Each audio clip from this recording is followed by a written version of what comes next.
Greetings.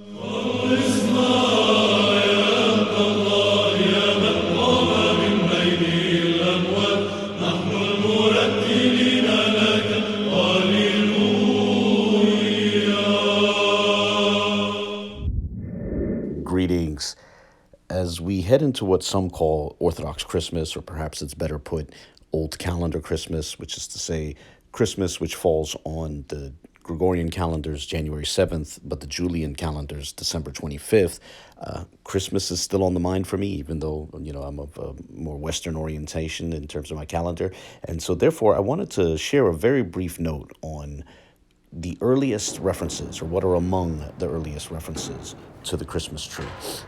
And with that in mind, I'd like to take a look at this book by Ingeborg Weber-Kellermann.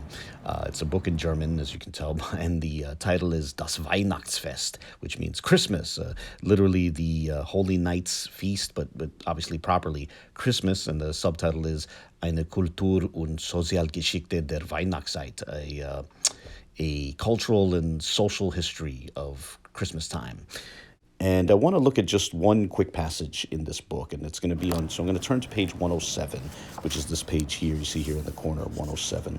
And it's just a single paragraph that I want to look at very briefly, in part because it's the only one relevant to my interests here, but also because when it comes to the German language, I have what might be described as an almost terminal ignorance. So when I make any attempt to try to read German aloud, I'm skating on thin ice insofar that there's a high risk of me embarrassing myself. Now, as I always say, corrections are always welcome. So please do feel free to correct anything I get wrong in the comment section, including with my pronunciation, but also in terms of my interpretation, my understanding of the text. But I think I have a good understanding of it, even if my pronunciation is going to be horrific. Nonetheless, we'll try to go through this passage really quickly.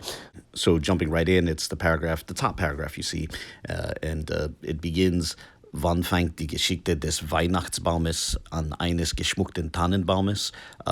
When did the history of Christmas trees, of decorated fir trees, evergreen trees begin? Now, it says there's houses inside of the houses, but ignoring that point, the question is, when was this history received? And it continues, Die frühesten Belege für dieses Symbol stammen aus der Lebenswelt des städtischen Handwerks. The earliest evidence or reception for this symbol stems from the world of the urban craftsmen or the municipal craftsmen, aus den Festgebrauchen der Zunfte, from the festival or holiday customs of the guilds, Zunfte, guilds. Okay, stay with me as now we get to the part that I wanted to get to.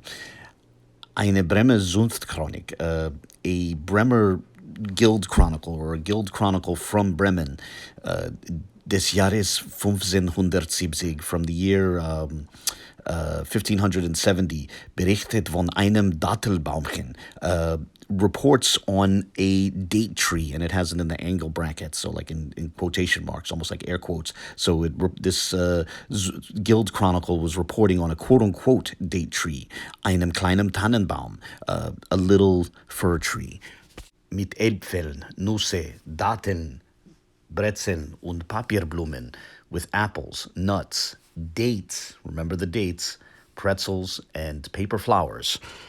And now we arrive at the part which stood out for me most. For me, this is the most significant part. Denn die Kinder der Zuchtgenossen zu Weihnachten abschütteln, then which the children of the guildmates would shake off on Christmas. So to recap, this German source is stating that one of the earliest references to a Christmas tree is a guild chronicle from the late 16th century, which reported that the birth of Christ was celebrated with a small fir tree, which was treated as a quote-unquote date tree, which was decked with treats such as apples, nuts, and dates, and then children would shake that tree so the treats would fall off. Now, why did this stand out for me? Well, because it immediately reminded me of a passage in the Qur'an, in the 19th chapter of the Qur'an, which is Surah Maryam, specifically verses 23 to 26. And as that passage has the Virgin Mary at the time of Christ's birth being told to shake a date palm tree so that the dates could fall down to her. And making that connection raised a question for me. Why not treat that Quranic passage as an even earlier reference to a sort of Christmas tree. Now, I imagine that some of our Muslim friends, perhaps many of our Muslim friends, might immediately reject that idea out of hand, and say that it has nothing to do with Christmas. But clearly, it is a tree that's somewhat linked to the nativity of Christ, so it's a veritable nativity tree, if you will.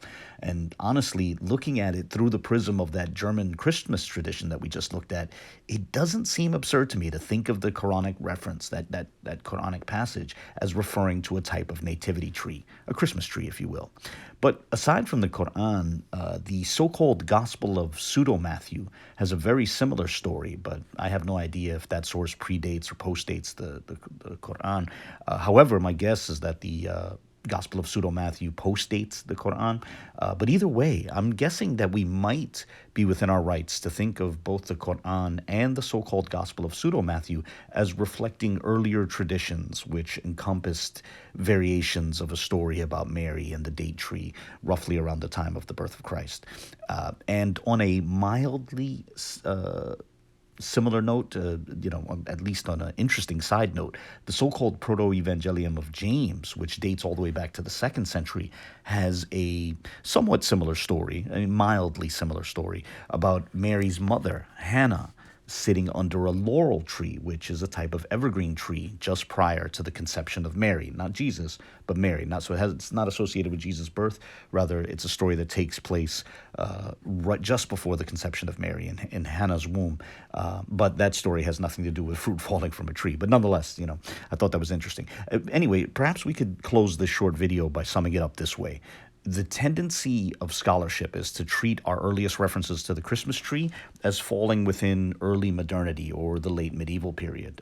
For example, there is a mid-19th century English source which references an early document which mentions a Christmas tree during the reign of King Henry VIII, which is to say a few decades prior to the Guild Chronicle that we just looked at or just read about. But I have to wonder if sorts of nativity tree traditions might go back further, might go back several centuries earlier, several centuries prior, such as with the Qur'an or the Pseudo-Gospel of Matthew, or maybe other traditions that we don't have recordings of. I don't know.